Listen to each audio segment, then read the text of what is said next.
A new power structure in Syria is testing Russia's leverage in the war-torn country, pressing Moscow for compensation in the first high-level talks since the ouster of longtime ally Bashar al-Assad. The discussions held in Damascus with Russian Deputy Foreign Minister Mikhail Bogdanov underscored the Kremlin's delicate position as it seeks to maintain its military foothold amid shifting alliances. The dialogue highlighted Russia's role in rebuilding trust with the Syrian people through concrete measures such as compensation, reconstruction, and recovery, Syria's official readout of the meeting stated. The talks also stressed that restoring ties must involve addressing past mistakes. While the statement did not specify the form of compensation Syria is demanding, a Reuters source familiar with the discussions revealed that new Syrian leader Ahmed al-Sharaa has asked Moscow to hand over Assad, who fled to Russia after his downfall in December.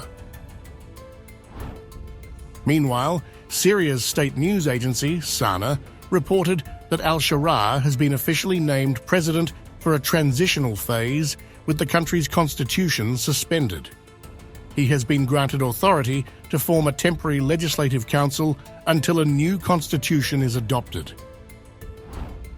Moscow, which spent years propping up Assad's rule, now faces a strategic dilemma.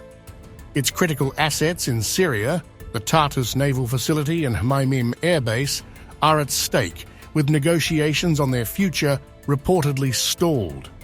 Russian operations at Hmeimim have been restricted, and military transport ships faced weeks of delays before being cleared to retrieve equipment, according to a Bloomberg source in Moscow. Losing these bases would be a severe setback for President Vladimir Putin. Tartus is Russia's only naval hub in the Mediterranean, while Hmeimim serves as a logistical lifeline for its military operations across the Middle East and Africa. Moscow initially sought to negotiate a continued presence with Hayat Tahrir al-Sham, the former al-Qaeda affiliate that played a key role in Assad's downfall. But those efforts have stalled, further complicating Russia's military position. Turkey, a longtime backer of Syrian opposition forces, is also moving to curtail Russia's influence. Two senior Turkish officials, speaking to Bloomberg, said Ankara opposes Russia's continued military presence due to its history of bombing opposition strongholds during the war. Turkey has reportedly offered military aid and training to Syria's new armed forces, which have suffered significant losses from Israeli airstrikes since Assad's fall.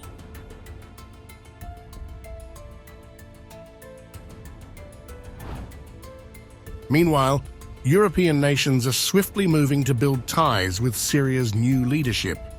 German and French foreign ministers visited Damascus shortly after the new year, and EU officials are now considering a phased rollback of sanctions, while persuading Syria's new government to curtail Russia's influence. If we see the steps of the Syrian leadership going to the right direction, then we are also willing to ease next level of sanctions. So we start with those that are really necessary to start the build-up of the country, and then we are willing to make our steps if the Syrian leadership is making the steps on their behalf. And we also want to have a fallback mechanism, so if we see that the developments are going to the wrong direction, we are also putting the sanctions back. The shift in Syria's leadership has also prompted discussions among Group of 7 nations on reducing Damascus's reliance on Russian energy and food imports. With Russia's once ironclad grip on Syria now in question, the coming months will determine whether the Kremlin can retain its strategic assets or if shifting alliances will leave Moscow struggling to hold its ground in a country where it once dictated terms.